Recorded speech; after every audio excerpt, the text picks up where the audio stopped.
time, we'll call the meeting to order.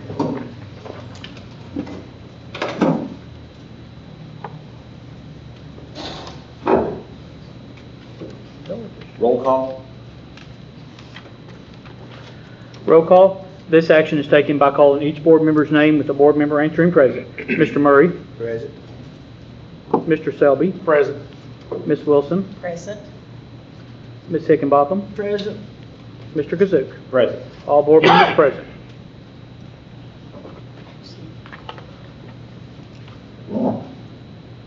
Next item on the agenda is the adoption of the agenda.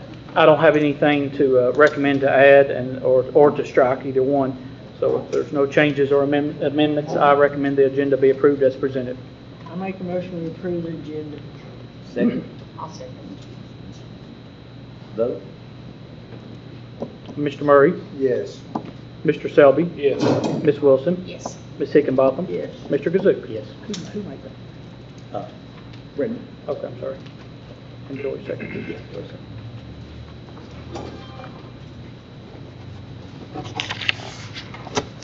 Next item on the agenda is public comment.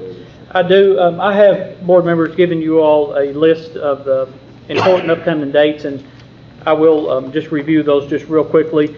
A week from tomorrow is a back-to-school bash, and a phone call went out to parents today to remind them about that. Another one's going to go out this weekend, so July the 29th from 5 to 7 at the Russell County Fairgrounds. I urge folks to bring their kids out, and it's a great evening, and certainly they get a lot of good stuff back to school. So. And then the open house dates, all the elementary schools are on Thursday, August the 7th from 5 to 7 p.m. That's Jamestown, Russell Springs, and Salem. Russell County Middle School is Monday, August the 11th from 4 to 6 p.m. The high school is Monday, August 11th from 5 to 7. They only want the freshmen there at 5, and then the upperclassmen can come a little later, hopefully around 6 or so. They could come in, but they don't want such a rushed, hectic experience, for freshmen coming. So they asked for freshmen to come at 5. Of course, our first day of school is Wednesday, August the 13th.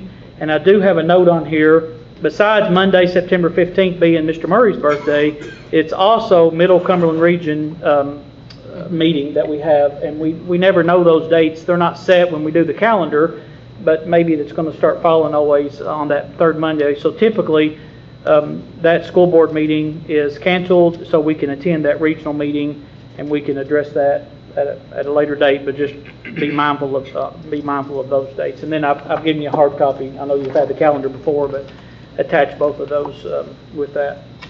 And as you all know, because Miss Brenda brought this balloon in and tied it to her chair, it's her. Well, maybe it was already here when she got here, but it's Miss Brenda's birthday, and we want to wish her a happy birthday, and we certainly appreciate you and your service. You've had a good day, haven't you? I'm like fine wine. I was getting better and better. Well, when Mr. Hoover said that 75 on the radio this morning, he put good emphasis on it. He did. He did. Hey, it sounds so old, don't it? I wanted to stop by and introduce myself as the new special ed director. I'm very happy to be here. And 504 and preschool and whatever else she's assigned. My name is Bridget Smith. I've been in the school system for 20 years now, and I've worked all the way from elementary and primary and upper grades all the way up to being a consultant the last 2 years. So I love what I do, and I'm here for the kids, and so I appreciate that you all keep us in your prayers as we go through this first year of learning. But I'm excited, and I was very excited to take the position, and I hope I do a good job. We're excited to have Miss Bridget in that role, and she may or may not remember this, but I remember it very well. It was a year we had an employee that left in the middle of the year and went to another district, and I can't remember if I was moving you back to regular ed or special ed in the middle of the year. Okay, so you do remember. And she just said, this has always been her attitude. She said, Mr. Ford, I'll just do whatever you need me to do. And that was a move in the middle of the year. And so appreciate that, and we really look forward to working with you in your new role. Anything else? We'll move on. Next item on the agenda is student recognition. Tyson England, Technology Student Association, TSA. top 10 national finalists. So the first ever on the top 10, well, first ever national finalist for the Student Technology Association. Appreciate Tyson, his sister being here, and his mom and dad. Appreciate you all being here for some much well-deserved recognition for Tyson. Unfortunately, Mrs. Ackerman, I told Tyson this, she had to go out of town unexpectedly. But before I ask Tyson to come up here, you can come on up, Tyson.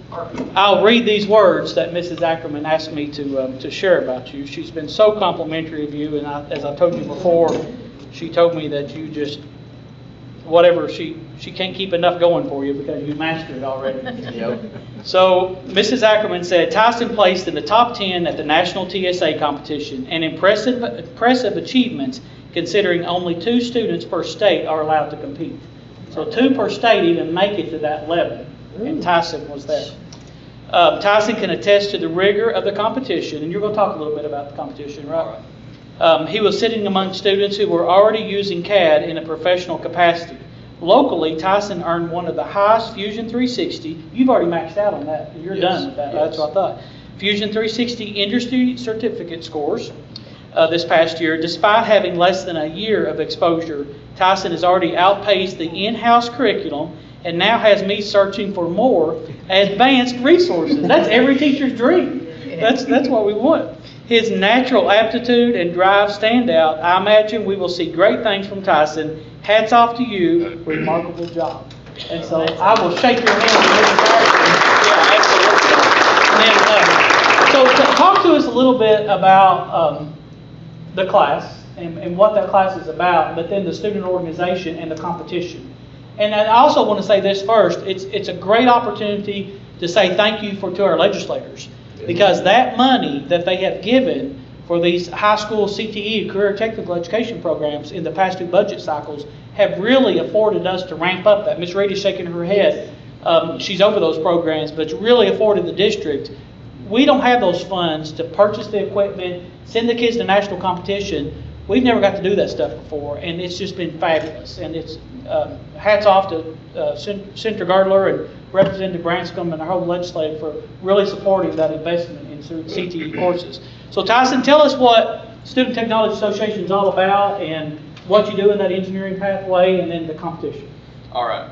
So the Technology Student Association, aka known as TSA, is all about offering students the chance to do what they love in the engineering field.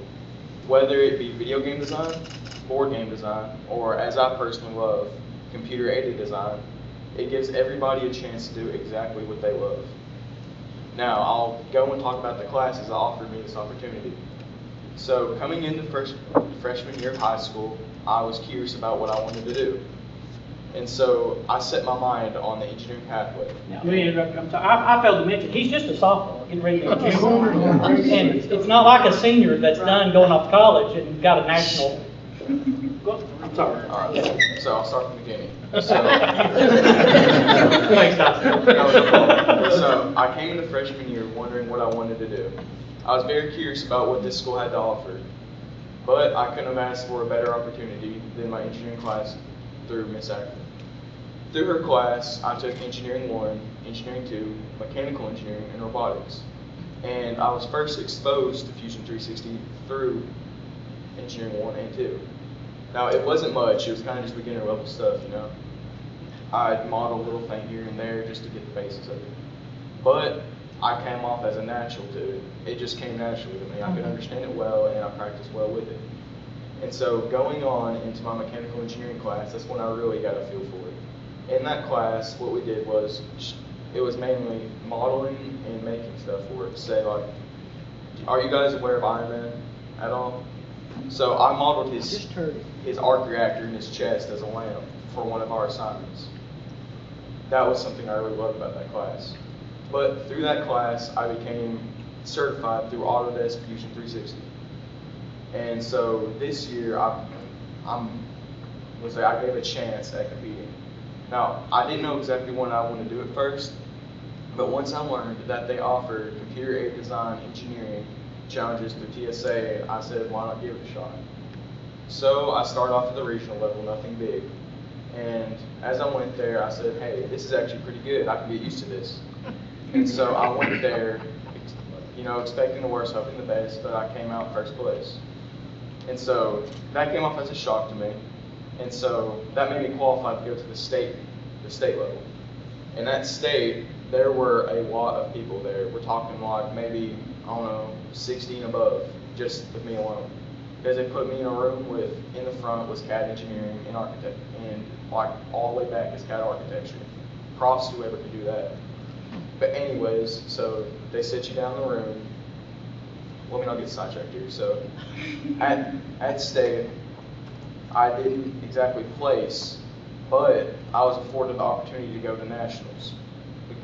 I'll just tell you right now, the person who came in second, he didn't take up the chance to go to nationals, which gave me the chance to step in his place. And so, of course, I took it. You know, why not? And so, coming up on June 27th, I didn't practice much. I practiced here and there, you know, modeling something and whatnot, but I was confident in my skills to go. And so we went to the national competition, and I didn't expect much. I was saying, okay, this is cool, I'm gonna use it as a learning experience, but I didn't exactly think I would place. So the first day when I competed was quite a trainer, you could say. So what happened was we go into the room, sit down, and put all our computers and whatnot up, set them up and get them ready to go. And poor Miss Ackerman, I didn't know we were supposed to have a flash drive because it wasn't mentioned until I actually got to the room to compete. So poor Miss Ackerman had to abandon her lunch that day and go and get me a flash drive. But the thing is, so we sat down, did our competition. They gave us a sort of clamp to model. If you screw it down at the clamp, if you screwed it back, it would release. And so we had to model each specific part of that clamp. We had to make drawings for each specific part, make an assembly of that, and then make an animation of it actually in motion.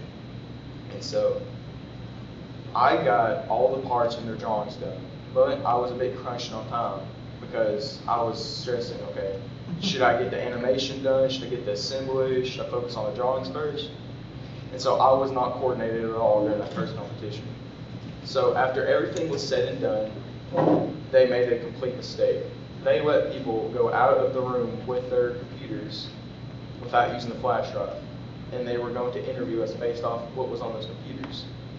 But the thing is, people were still working on their stuff when we walked outside of that competition area.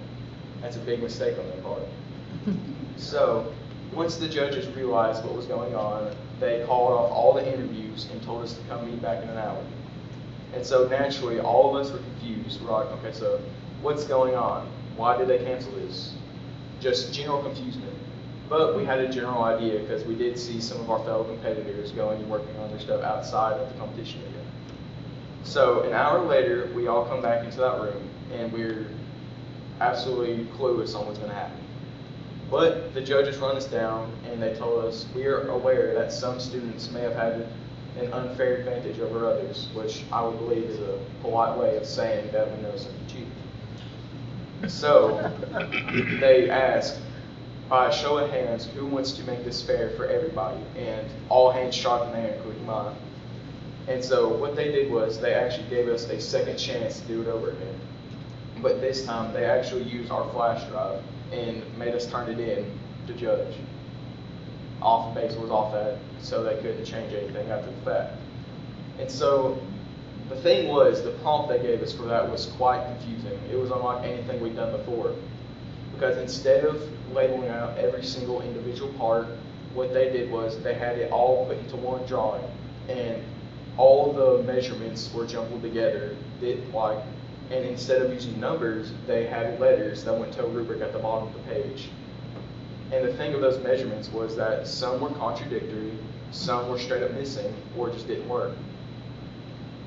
And so the judges left it up to speculation on how to design it, which I'm assuming was the test our, let's say, creativeness, how we overcome things. And so nobody liked that whatsoever, I will not lie to you. It was very stressful because it was unlike anything we've done. But we all managed to chug through it, including me. And so after the fact, I went to my hotel room and I talked to Miss Ackerman. I was like, this is unlike anything I've done before. That was very stressful.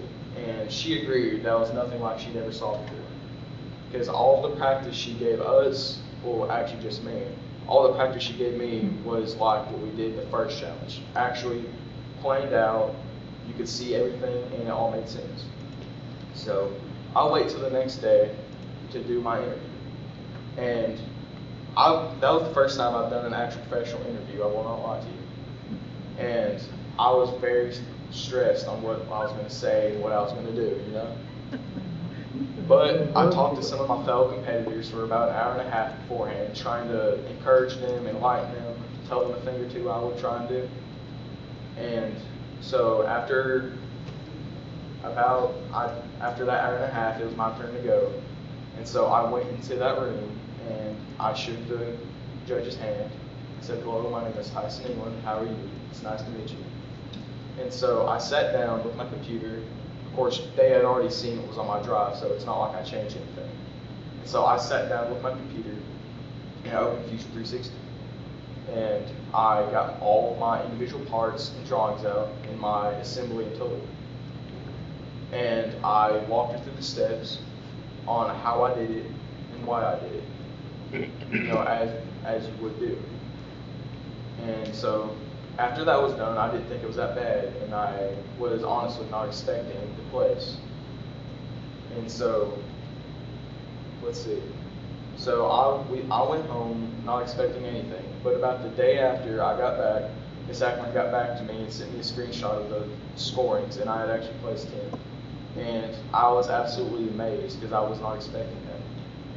But that's the general rundown of my competition, what I did. Thank you all for listening. What do you want to do after high school? Have you went that What do I far? want to do? Yeah, Well, as you can see, I want to go into the CAD field. I'm planning. engineering? Yes. Okay. Hopefully, I can get a scholarship for University of Kentucky. You got mechanical or? I'm planning on majoring in mechanical and minoring in like CAD engineering, you know, because I want to go into a job that utilizes CAD because that's truly what I love doing. And I ask that because, you know, we're building field houses and bus garage, and we're going to be starting more plans on future middle school.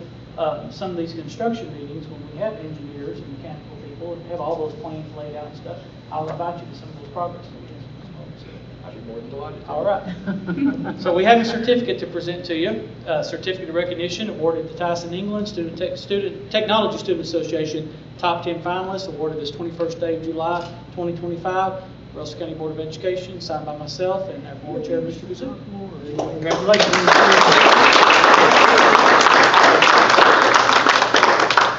You all want to come up here? Amazing. Yeah, that is, I mean, it's outstanding. Fantastic. He'll be a sophomore, or he is a sophomore. He will be a junior. He'll be a junior. Okay, that's what I Yeah. thought it meant. I didn't know. He's still pretty young. Well, you get over here, bud. I'm gonna bring this.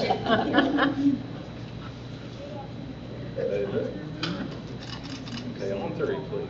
1, 2, 3. Yeah, I've been clicking home. Well, thank you. Man. Thank you all. Thank you all. Thank you so much. It's been an honor. Hey, at least he's not gonna be a dang police officer. Exactly. His daddy's not gonna be in 7 months, so. What'd you say, Mr. Selby? At least he's not gonna be a police officer. Oh, okay. And I said, and Dad won't be in another 7 months. Oh, Dad that's your retired. retirement date, okay. Oh, so he's, Yeah. In Jamestown. don't know who they are without them. Thank you all so much. Thank you. Yeah, Yes, appreciate thank you you very coming. much for your time. Yeah. I appreciate it. Fantastic. We're proud of you. I was amazed. I didn't know. It's, I mean, he spoke the lunch, John Fusion 360 and all that, and it just rattled right off of him. He knows exactly what he's talking about. He sure did. You won't have to worry about it when we get the roundabout. I know. He'll be a, oh, he's, Emily's pretty soon. We never have a meeting. Oh, no, I went on. Next item on the agenda is the consent agenda. We have the previous meeting minutes, payment of bills, school activity fund reports, treasurer's monthly report, and leave of absence request, and of course, Ms. Carnes will present the treasurer. Treasurer's report for the month of June 2025. The balance on hand at the beginning of the month was $21,109,201.92. Total receipts for the month were $5,591,247.10. Total receipts and beginning balance together, $26,700,449.02. Disbursements for the month were $6,888,387.49, and that brought our balance at the close of the month to $19,812,061.53.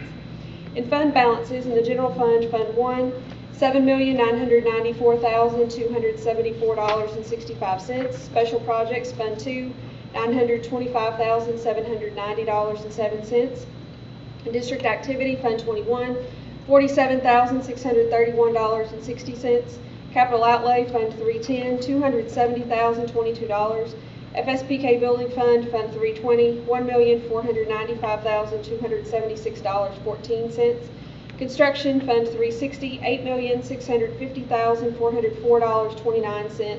Debt service, Fund 400, $0. Food service, Fund 51, $426,620.38. Fiduciary fund, Fund 7,000, $2,042.40, and that brought our total cash in bank to $19,812,061.53.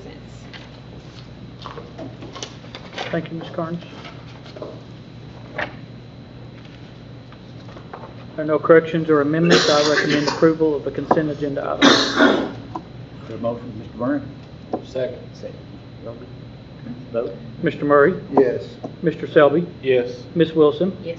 Ms. Higginbotham, Yes. Mr. Kazook. Yes.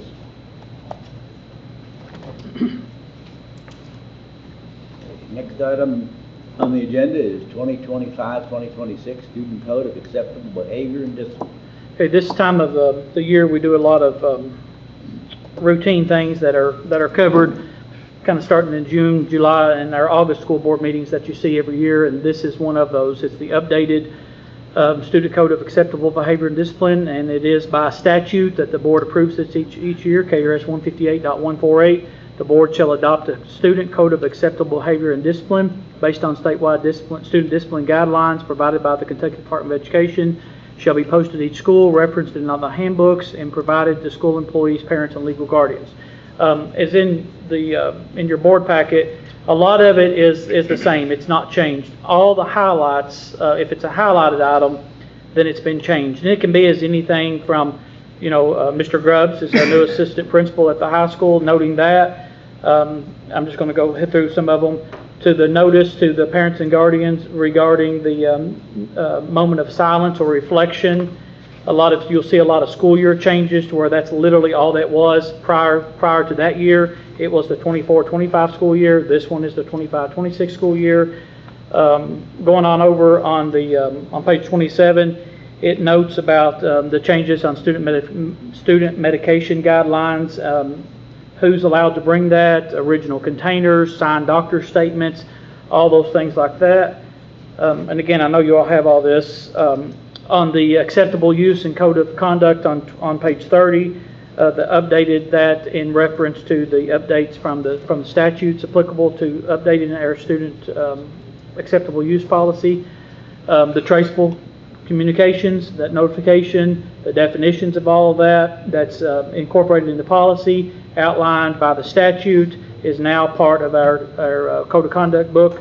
Telecommunication devices, of course, our middle school and high school, they're already banned all the time. They're not just during instructional time, but this also, so a school can have a stricter rule, right, than what is mandated, and that's what middle school and high school does. But then it's really negligible for Russell County schools because cell phone issues are not really prominent at elementary schools anyway. So that's not going to be as significant as change as it is for some school districts because middle school and high school here already had that. You'll notice when it's talking about special education and child find, Miss Bridget's name's on there, taking the place of Mrs. Dick. The part about Title IX contact, notification to request teacher qualification, testing transparency. So that's the highlights of the changes, and then the rest of it is just again, everything from how many days you've got to turn in a doctor's statement from when you're absent to when you're supposed to be there at school to lice, and everything in between is what's in this book. So I just wanted to hit those, kind of the highlights of some of those changes. So I recommend approval of the 2025-2026 excuse me, Student Code of Acceptable Behavior and Discipline as presented. Motion. Mr. Selby? I'm sorry. Mr. Murray? Mr. Murray. Okay. Mr. Murray. I Okay. need a second. Somebody second? Yeah, Joey. Joe second. All right. Vote. Mr. Murray? Yes. Mr. Selby? Yes. Ms. Wilson? Yes. Ms. Higginbotham? Yes. Mr. Kazook? Yes. And I appreciate, Mrs. Dameron couldn't be here tonight, but Ms. Dameron and Ms. Bell at the office spend a lot of time updating those numbers and all that through that. So we certainly appreciate their time on that Code of Conduct book.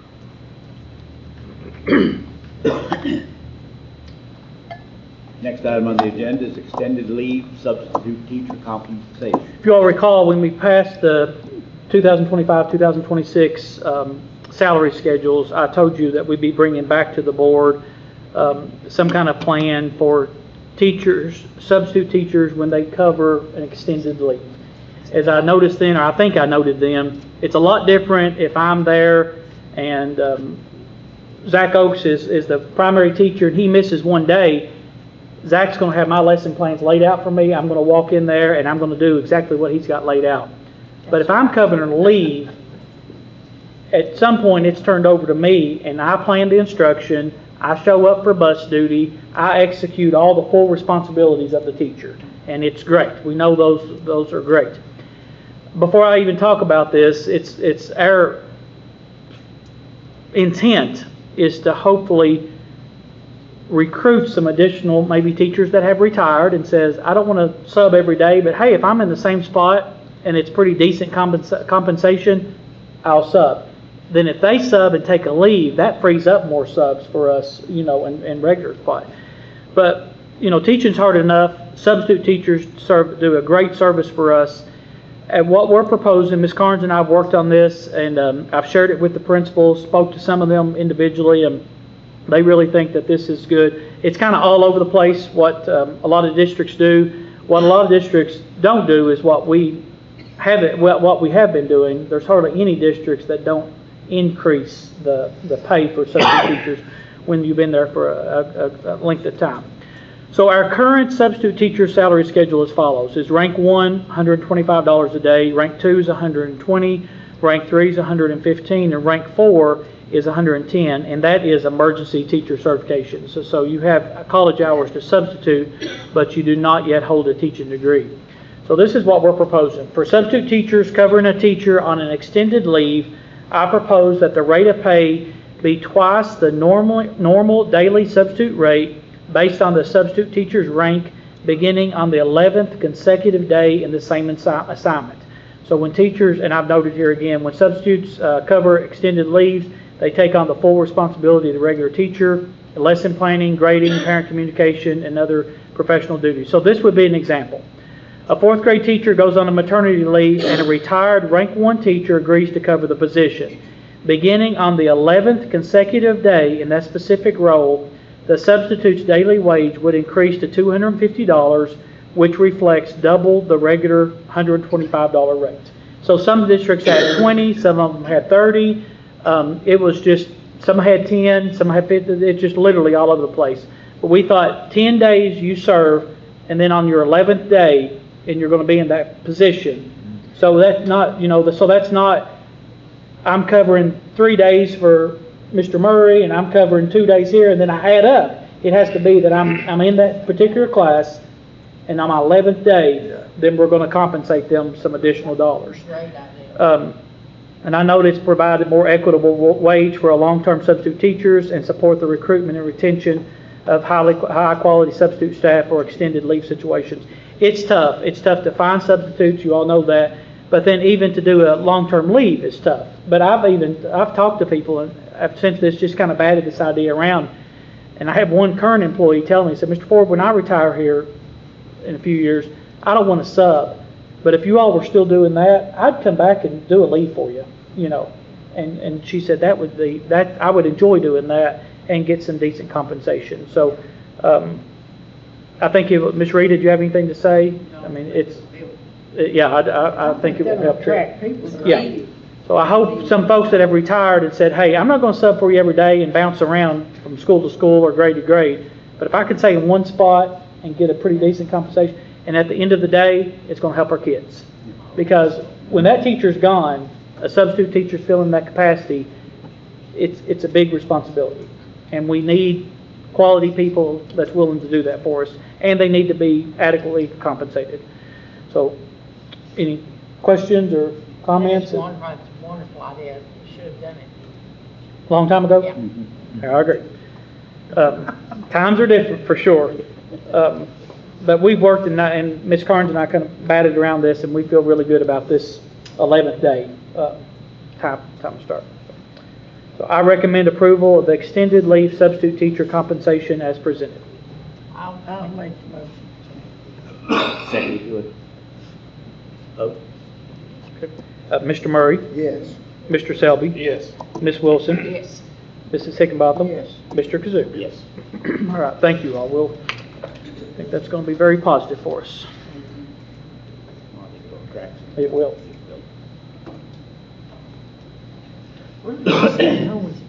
Next item is contracts, memorandums of agreement. So the following contracts and memorandums of agreements are attached for your review and approval. You know, and we've talked a lot about this, we have a lot of agencies that come into our schools and see our students because of mental health needs. And that's what all of these MOUs for the approval tonight are for. So we have Brookside, with Gray Counseling, Somerset Mental Health, Entrust Healthcare, Second Mile Behavioral Health, Mindsight Behavioral Health, Brighter Futures Therapy Center, and Bluegrass Professional Counseling. And so we're really strict. I'm proud of our school district. We do allow outside agencies to come in. I always felt like if a child really needed services, it's oftentimes hard on parents. They're either having to pick them up, take them out, miss work, or go after school hours, and it's difficult. So we do allow this, but the MOUs make it strict with some requirements. So John Doe just doesn't walk off the street and say, hey, I'm here to see Michael Ford. We make certain they meet all the criteria. We have a list of clients that we know the parents have signed off on, and there's a two-way communication releases, and all the things are in place before we allow them to see students. And the schools are really, really good points of contact, and Ms. Dameron coordinates it from the central office. But I like how we help provide these services for students with these outside agencies, and they do well. So I recommend approval of the contracts and memorandum of agreements that's been approved by the board attorney. Motion. Mr. Murray, Well, he's in, Okay. second. You're going to have to get your hand up quicker. Joe, you seconded it? Joey seconded. Okay. You seconded it, right? Yes. You missed out on the past two. Mr. Murray, Slow up again. You don't say we're not gonna be quiet, right? Mr. Murray, Yes. Mr. Selby, Yes. Ms. Wilson, Yes. Mrs. Hickenbotham, Yes. Mr. Kazook. Yes. He's so hungry. Next item on the agenda is permission for early entrance kindergarten. So we have one student that's met all the criteria for early enrollment in kindergarten. Pending Russell County Board of Education, the student will be enrolled at James Elementary School for the 2025-2026 school year. And of course, it's by that board policy 09.121 of entrance age, and the child is screened and they have to meet all the benchmarks to be eligible for early enrollment in kindergarten. So I recommend the one student be granted permission for early enrollment in kindergarten in Russell County School District for the 25-26 school year. Oh my gosh. I barely got it out of my mouth. I'll say, Vote. Mr. Murray, Yes. Mr. Selby, Yes. Ms. Wilson, Yes. Mrs. Hickenbotham, yes. Mr. Kazook. Yes. Funny. Next item is personnel reports. Hired Cassie Stearns at James Elementary School for custodian. Ashton Baird hired Russell Springs Elementary School P5 teacher. Callie Montgomery Smith hired Russell Springs Elementary School P5 teacher. Jenny Minix is resigned as Salem Elementary School MSD assistant. Allie Mann hired as Salem Elementary School MSD assistant. Natalie Dilsaver, hired Salem Elementary School custodian. Jonathan Richard, resigned, Russell County Middle School assistant soccer coach. Kyle Ballou, hired Russell County High School alternative school teacher. Sarah Elmore, hired Russell County High School biology teacher. Stephanie Poston, hired Russell County High School instructional assistant. Luke Stotts, hired Russell County High School custodian. Justin Stearns, hired district substitute teacher. And Sharon Woolweaver, hired substitute food service. Just one substitute teacher. And we're meeting with substitutes tomorrow in different capacities, and then again next week to go over school safety, bloodborne pathogen, child abuse prevention. I'll talk about Senate Bill 181 in the morning, because we meet with the substitutes before school starts, just to go over stuff with them. Next item is public comments. Come on, Mr. Ernie, you know, disappoint us. Huh? Mr. Ernie? Heidi. Oh, you're right.